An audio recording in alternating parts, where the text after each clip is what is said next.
Você escreveu um livro que chama Espiritualidade para Corajosos, né? O que é espiritualidade na visão de um ateu? Olha,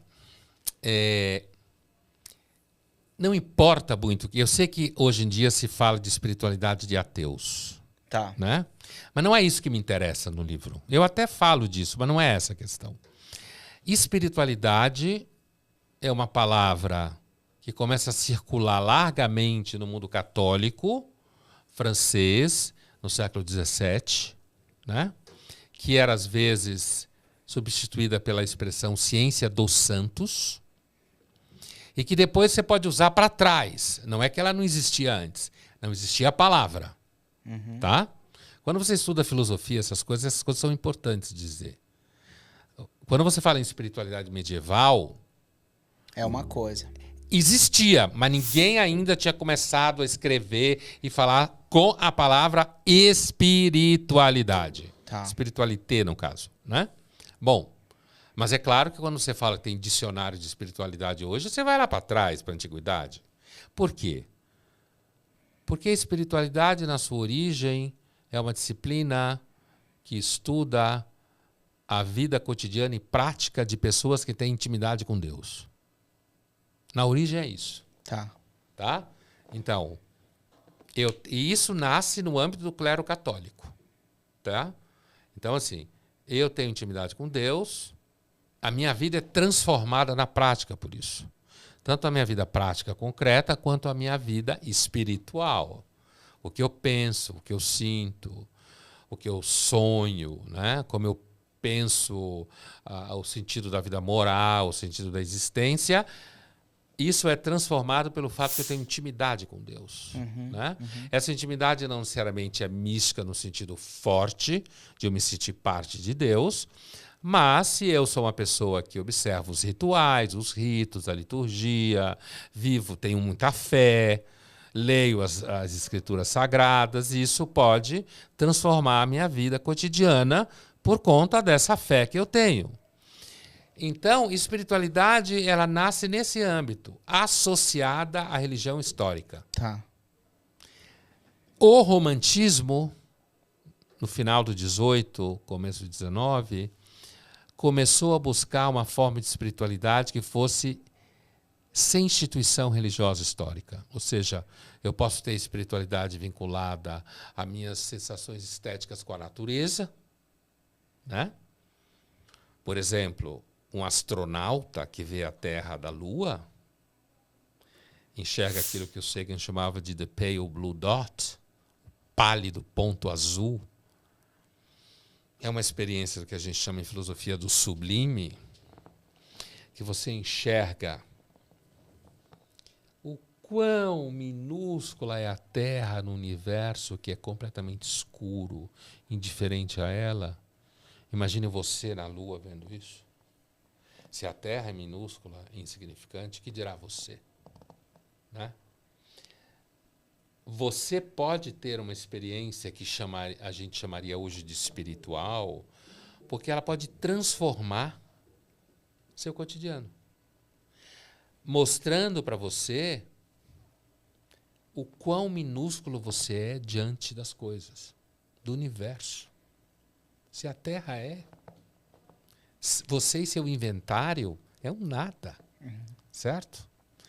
Que é uma descrição comum em experiências espirituais fortes dentro das religiões místicas.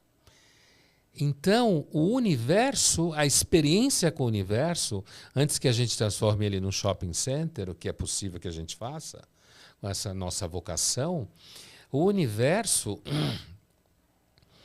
ele é um agente de experiência espiritual poderosa. Sim. Isso aparece em filmes, em cinema, né? Você até pode ser um ateu e ter uma experiência dessa. Sim. Por quê? Porque as experiências espirituais profundas são experiências que descentram você. Isso. Tiram você do centro das coisas. Né? Faz você perceber que o centro não é você. O que não significa que você é miserável, necessariamente. Significa que você é capaz de ter uma proporção do que significam as coisas. Você não é o centro do universo. O que eu acho que é grande... Essa ideia que a gente é centro do universo, e eu sou, você é parte da miséria contemporânea típica e da crise do amadurecimento, inclusive. É interessante porque quando você fala que você consegue perceber que existe o transcendental e que tem uma noção de espiritualidade, pra mim eu te enxergo como um ateu espiritual. Eu sei, já me chamaram de ateu místico. Mas pode ser, porque assim, Marco, na realidade eu não estou preocupado se Deus existe ou não. Entende? Preocupado, eu não sou, eu cresci no ambiente secular, formado por pessoas que eram da área de ciência, como medicina no caso, né? Então, estudei em colégio jesuíta, porque era a melhor escola da cidade. Eu sou pernambucano e morei em Salvador também, né? Então, eu não tive nenhum problema de raiva de religião. Sim. Como é muito comum em ateu praticante. Sim. Os padres do colégio jesuíta que eu estudei eram sensacionais. Sim. Não tinha nenhuma forma de repressão, essa típica que se vê em colégio religioso. Em casa, a mesma coisa, não havia nenhum discurso, porque aliás não havia discurso religioso nenhum, mas assim, não havia nenhum discurso religioso, nem religioso repressivo, sabe? Tipo, você vai para o inferno, Deus está te olhando, sabe essas coisas assim? Sim. Eu fui alguém que cresceu num ambiente de liberdade de pensamento, de fato. Isso tem ônus e bônus, né? Mas sim. Então, eu não tenho raiva de Deus. Entendeu? Do Deus que normalmente se acredita no Ocidente. Não tenho raiva de Deus. Muito pelo contrário, me foi dada a Bíblia para ler quando eu tinha 13 anos. Eu li. Sim. Então, foi a primeira coisa que eu li sistematicamente. E uns livros sobre o átomo, que meu pai me deu também. Sobre átomo, né? Então, eu li religião e li ciência. Então, assim, portanto, eu não remeto a uma figura como Deus responsabilidade de coisa nenhuma. Mas... culpado disso, culpado daquilo, se é bom porque o mundo é mau. Eu não tenho essa experiência pessoal. Sim. Entende? Sim. Você não teve essa... E nenhuma experiência que te faça crer que existe, né? Não. Que a experiência de fé dessas coisas, fé, não pouco não. Sim. Né? Eu estudei em colégio jesuíta, tinha missa, tinha ensino religioso.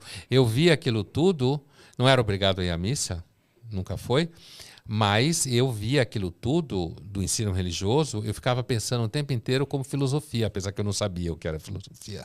Sim. Né? Eu achava interessante essa ideia de que vida depois da morte, sabe? Pecado, inferno. Eu achava isso tudo muito estimulante.